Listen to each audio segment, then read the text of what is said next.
তো গাইস আজকে আমরা জানবো যে লিকুইডিটিটা কি। লিকুইডিটি সুইপ কি বা লিকুইডিটিটা কি। সো এগুলো জানার প্রথমে আমাদের জানতে হবে যে লিকুইডিটিটা কি।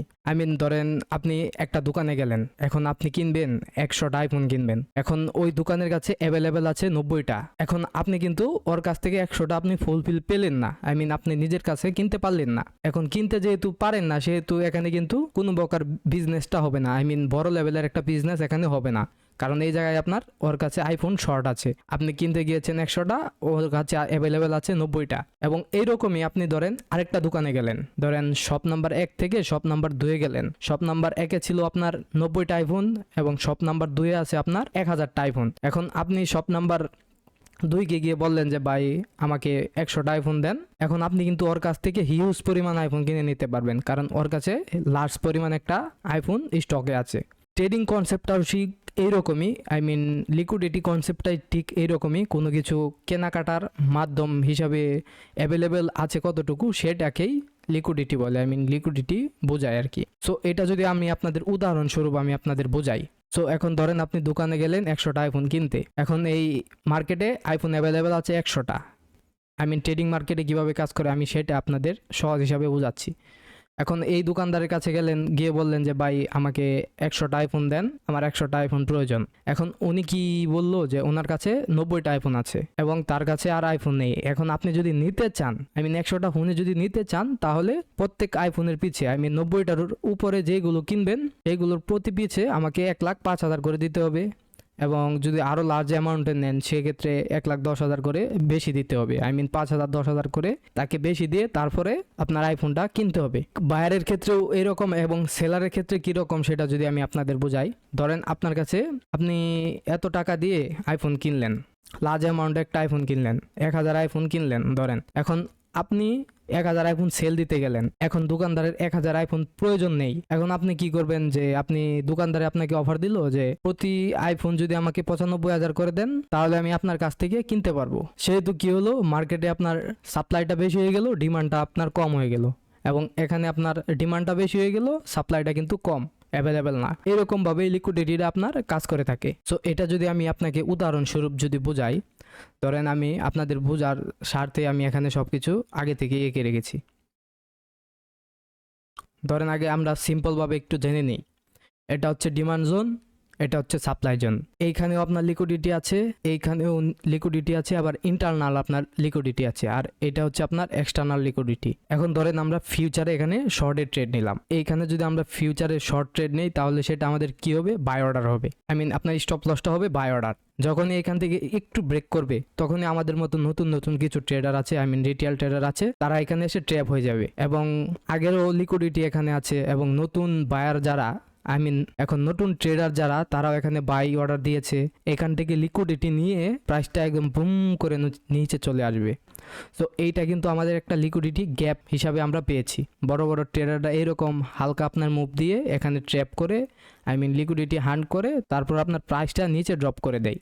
সো এটা যদি আমি আপনাদের উদাহরণস্বরূপ বোঝাই, ধরেন এখান থেকে এইখানে আপনি একটা ট্রেড নিলেন, এখানে আপনি একটা প্রপার প্ল্যান করলেন যে আপনি এখানে এন্ট্রি নেবেন। এটা কিন্তু আপনি একদম এক্সট্রিমলি প্রো যদি হয়ে থাকেন তখনই এটা আপনি বুঝতে পারবেন। এখন মার্কেটটা উপরে গিয়ে যখন নিচে আসবে তখন হিউজ পরিমাণ একটা অ্যামাউন্ট আপনি এখান থেকে আর্নিং করতে পারবেন। আপনি যদি সঠিকভাবে বুঝেন তাহলেই করতে পারবেন, আর যদি না বুঝেন তাহলে এখান থেকে কিছুই করতে পারবেন না। এখন এটা আমি আপনাদের সেলার হিসাবে বুঝিয়েছি। এখন যদি আমি আপনাকে বায়ার হিসাবে বুঝাই, ধরেন বায়ারের স্টপ লস কোথায় থাকে।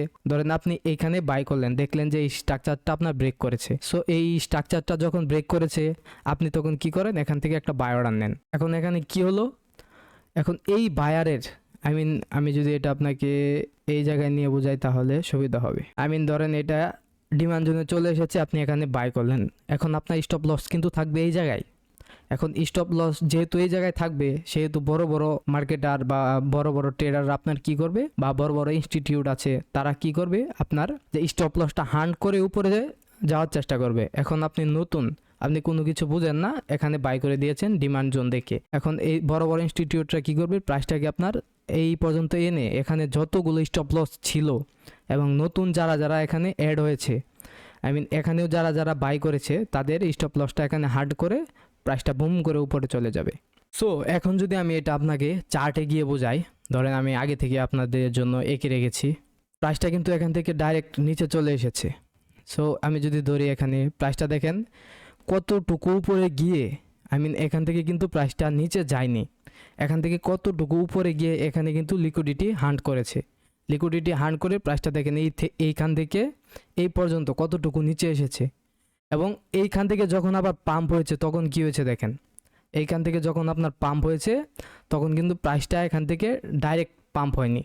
এইখানে যারা আপনার এই স্টপ লস রেখেছিল বায়াররা, সকলের স্টপ লস এখানে হান্ট করে তারপরে প্রাইসটা কিন্তু উপরে গিয়েছে। এবং সেম এইখানেও দেখেন এই জায়গা থেকে যারা যারা সেল অর্ডার দিয়েছিল, তো এইখানে কিন্তু একটা সাপোর্ট লেভেল, এখন এইখান থেকে কিন্তু অনেকে সেল অর্ডার দিয়েছিল এই যে এইখান থেকে, এখন এইখান থেকে সেল অর্ডার দিয়েছে, তাদের স্টপ লস তো এই ক্যান্ডেলের উপরেই থাকবে, এই ক্যান্ডেলের উপরেই তারা রেখেছে আর কি যারা নতুন ট্রেডার। এখন এই ক্যান্ডেল পর্যন্ত এসে দেখেন এই এই ক্যান্ডেল থেকে ডাইরেক্ট আপনার স্টপ লস হান্ট করে দেখেন কতটুকু নিচে চলে গিয়েছে। এবং এইখান থেকেও কিন্তু আপনার দেখেন ডাইরেক্ট উপরে যায়নি। আপনি যদি দেখেন এই দেখায় না, আমি যদি দেখাই এই দেখেন এইখান থেকেও কিন্তু ডাইরেক্ট উপরে যায়নি, এখানে কিন্তু ভালো একটা পাম্প এসেছিল। তো এইখান থেকে কিন্তু ডাইরেক্ট উপরে যায়নি, নিচে যতগুলো বায়ার ছিল সকলের স্টপ লস হান্ট করে আপনার প্রাইসটা দেখেন কোন জায়গায় চলে গিয়েছে। জাস্ট একবার মুভটা দেখেন এইখান থেকে এইখানে চলে গিয়েছে। সো এইরকম লিকুইডিটি থেকে আমাদের বেঁচে ট্রেডিংটা করতে হবে।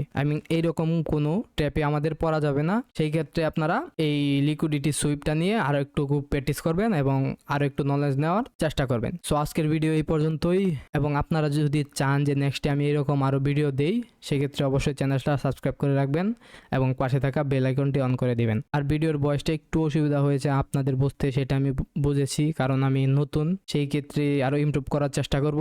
আপনারাও সাপোর্ট করবেন। সো আল্লাহ হাফেজ।